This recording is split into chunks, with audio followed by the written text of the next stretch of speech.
ఏం తక్కువ ఉంది షికావత్. కానిస్టేబుల్ పుష్పాన్ని జైలు వేయండి.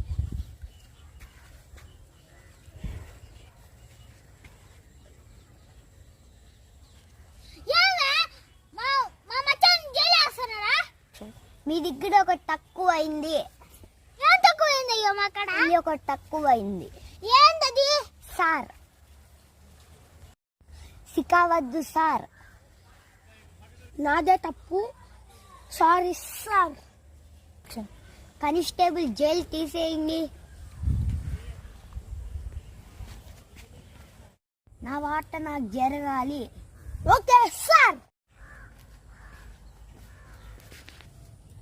ఏందన్నా ఆయన దగ్గర అట్లా చేసావా? ఆయన సంగతి నేను మళ్ళా చెప్తాలే. కామెంట్ చేసుకోండి, లైక్ చేసుకోండి. పార్ట్ 7 వచ్చేది మనం వస్తుంది. సబ్స్క్రైబ్ చేసుకోండి.